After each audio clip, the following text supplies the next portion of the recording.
Dosta uzbuđenja već prvog dana svetskog šampionata u kajaku ovde u Duisburgu, nažalost ne sa najboljim ishodom.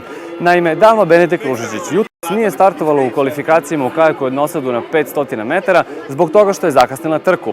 Reprezentacija Srbije uložila je žalbu organizatorima s obzirom da je njena kvalifikacijna trka startovala 2 minuta ranije.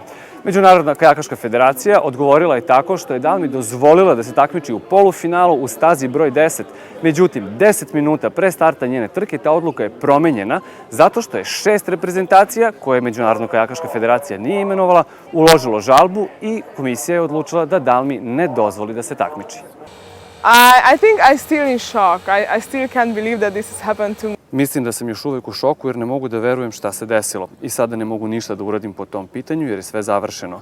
Imala sam planove za budućnost koji su propali. Sada ću da se odmorim i da pokušam da zaboravim sve ovo.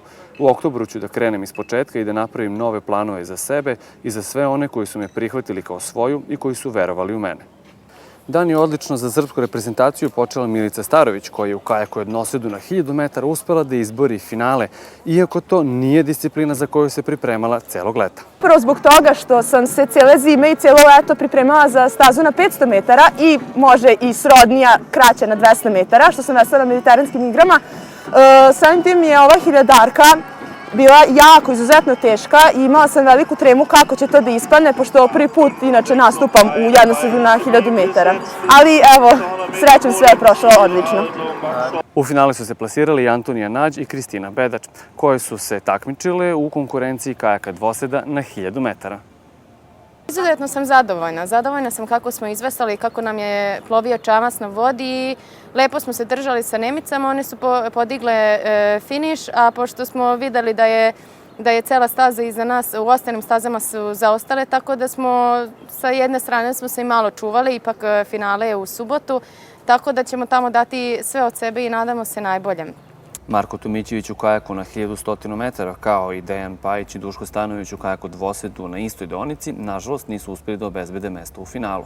Za razliku od njih, sestre Nikolina i Olivera Moldovan u kajaku dvosedu plasirale su se u borbu za medalje na 500 metara.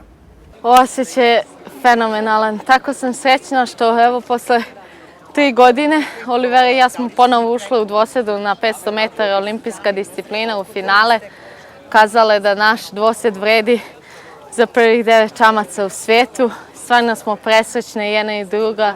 Trka je bila izuzetno teška. Svi takmičari su strašno spremni.